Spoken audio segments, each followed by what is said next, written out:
Assalamualaikum warahmatullahi wabarakatuh.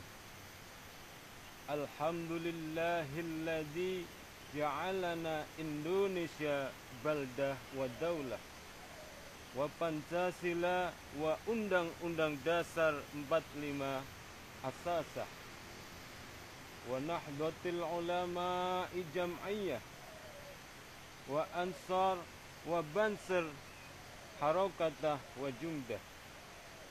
Wassalatu wassalamu ala Rasulillah Muhammad ibn Abdillah wa ala alihi wa ashabihi wa man tabi'ah bihudah la nabiyya ba'dah. Dewan Hakim yang mulia, sahabat-sahabat sebangsa, setanah air, seakidah yang saya cintai dan saya banggakan.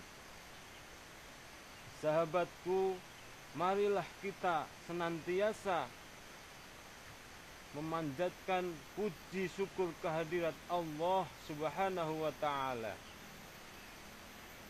yang senantiasa melimpahkan rahmat, nikmat, taufik, hidayah serta inayahnya kepada kita semua, sehingga pada kesempatan kali ini kita masih diberikan kesehatan, masih bisa menghirup udara yang sesegar ini tanpa bantuan alat medis suatu apapun.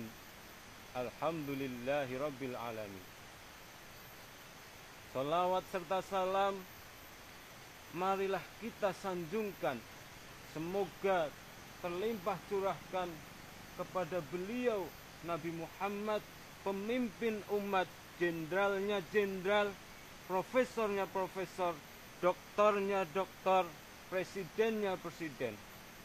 Beliau adalah Nabi yang membawa umatnya dari zaman jahiliyah menuju zaman ilmu pengetahuan, yakni minadh-dhulumati ilan nur. Dialah Nabi yang selalu kita harapkan syafaatnya kelak di yaumil qiyamah.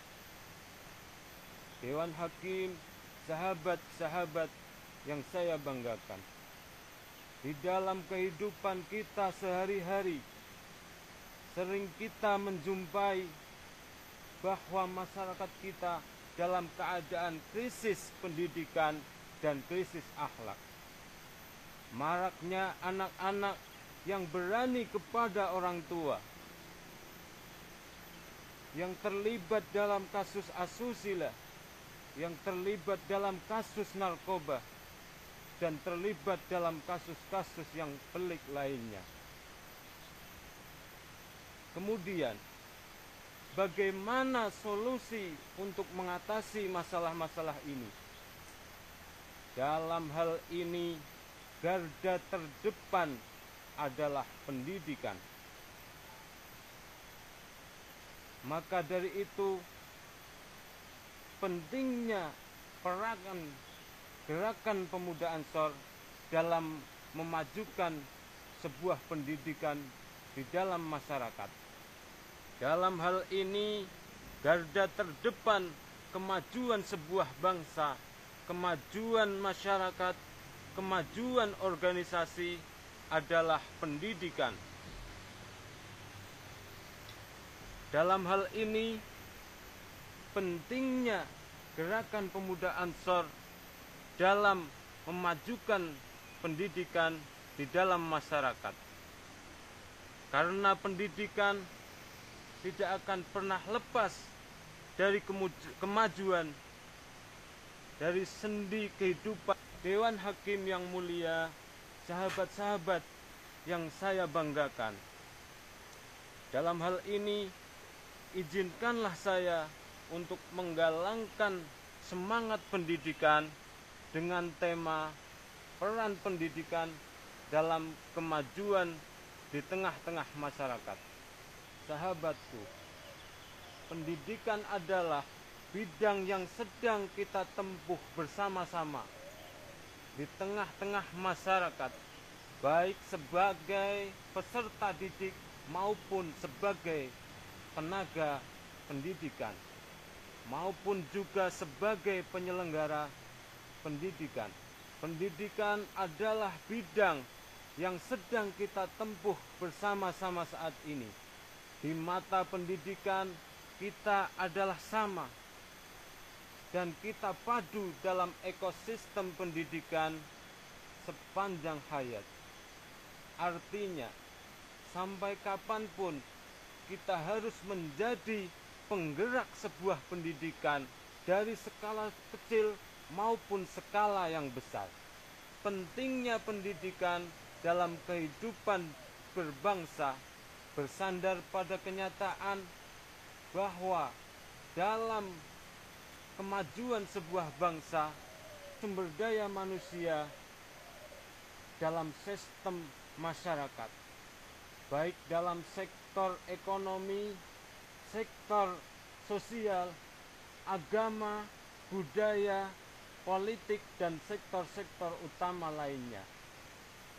Pentingnya pendidikan, Rasulullah Shallallahu Alaihi Wasallam bersabda, "Utlubul ilma walau bisin." Carilah ilmu walau ke negeri Cina. Kenapa harus Cina? Kenapa bukan Amerika, bukan Australia, dan juga bukan Eropa? Karena Cina adalah negeri yang jauh dari kediaman Rasulullah Shallallahu Alaihi Wasallam, dan Cina adalah salah satu negara yang berteknologi yang sangat maju pada saat itu dan mempunyai peradaban yang sudah maju juga saat itu. Dan juga begitu pentingnya pendidikan, Allah Subhanahu wa Ta'ala berfirman dalam Al-Quran surat At-Taubah ayat 122. A'udzu billahi minasyaitonir rajim. Bismillahirrahmanirrahim. Wa ma kanal mu'minuna liyanfiru kaffah. Falaula nafara min kulli firqatin minhum ta'ifatul liyatafaqahu fid din waliyundiru qaumahum idza raja'u ilaihim la'allahum yahdharun. Yang artinya, tidak sepatutnya semua mukmin terjun ke medan perang. Mengapa sebagian dari golongan mereka tidak pergi memperdalam pengetahuan agama supaya dapat memberi peringatan kepada kaumnya setelah mereka kembali dan mereka bisa menjaga diri? Dijelaskan dalam ayat ini, Allah Subhanahu wa Ta'ala sudah sangat menjelaskan bahwa tidak semua orang mukmin itu wajib harus terjun ke medan perang, harus menjadi seorang prajurit, menjadi seorang tentara, atau menjadi seorang mujahid. Di situ juga dijelaskan harus ada yang memperdalam atau belajar dalam ilmu agama. Harus ada yang menjadi ulama, yang menjadi profesor, ada juga yang menjadi doktor, dan ada juga yang menjadi ustadz atau kiai dan yang lainnya. Sahabatku, itulah pentingnya sebuah ilmu dalam masyarakat secara umum. Bagaimana peran ilmu dalam kehidupan individu ataupun personal.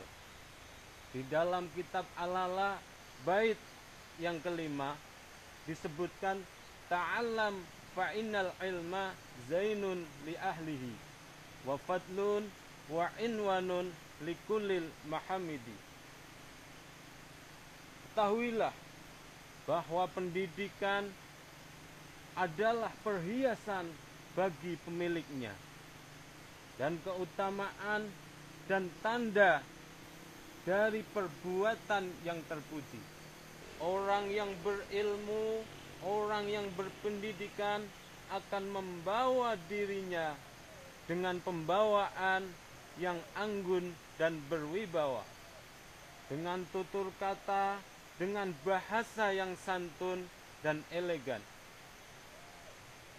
dan bisa membawakan sebuah toleransi dan perbedaan di tengah-tengah masyarakat. Sahabatku, masyarakat yang berpendidikan akan membawa kita semua di dalam kemajuan yang lebih baik dan bermartabat. Maka dari itu Allah Subhanahu wa ta'ala berfirman, A'udzu billahi minasyaitonir rajim. Bismillahirrahmanirrahim. Yarfa'illahu alladzina amanu minkum walladzina utul ilma darajat. Al-ayah. Yang artinya Allah Subhanahu wa ta'ala akan mengangkat derajat dan martabat orang-orang yang beriman dan orang-orang yang berpendidikan. Contohnya bisa kita lihat pada negara Jepang, bagaimana mereka bisa berdiri kembali, bangkit kembali secara cepat ketika bom atom dijatuhkan di Hiroshima dan Nagasaki. Sektor utama yang diperhatikan oleh mereka adalah pendidikan. Alhasil, meski mereka kalah dalam Perang Dunia Kedua, mereka bisa menjadi satu negara di antara negara di dunia dengan perekonomian yang terkuat. Hal itu bisa kita lihat, kita ditelusuri di dalam sebuah artikel yang diterbitkan oleh Britannica, satu lembaga pendidikan di dunia, yang menyatakan bahwa pasca kekalahannya dalam Perang Dunia Kedua telah terjadi reformasi dan pengembangan besar-besaran dalam sistem pendidikan. Sahabatku, dalam masyarakat kita jangan sampai ada sebuah persepsi atau sebuah pertanyaan yang menanyakan kenapa Imam Syafi'i tidak pernah mencantumkan hadis-hadis Imam Bukhari dalam kitab-kitabnya. Ada pertanyaan lagi yang lebih lucu lagi, mengapa Imam Syafi'i tidak pernah mengikuti madhab Imam Asy'ari dalam akidah? Dalam hal itu terjadi karena kurangnya pendidikan, kurangnya memahami tentang sejarah. Karena Imam Bukhari, Imam Asy'ari lahir setelah ratusan tahun wafatnya Imam Syafi'i. Bahkan Imam Bukhari, Imam Asy'ari, dan imam-imam yang lainnya mengikuti madhab Syafi'i. Jadi kesimpulannya adalah pendidikan menjadi sektor terbesar dalam kemajuan sebuah bangsa dan sebuah masyarakat. Akhirnya, salam takdim kami haturkan kepada para kiai, para ulama, para guru-guru, maha guru, dan semua tenaga pendidikan yang telah mencurahkan pikiran serta tenaganya untuk memajukan negara kita Indonesia ini. Semoga amal-amalnya dan semoga diberikan kekuatan oleh Allah Subhanahu wa ta'ala. Amin ya rabbal alamin. Demikian yang dapat saya sampaikan, semoga bermanfaat dan diiringi ridha Allah Subhanahu wa ta'ala. Akhirul kalam, wabillahi taufik wal hidayah, ihdinas syiratal mustaqim. Assalamualaikum warahmatullahi wabarakatuh.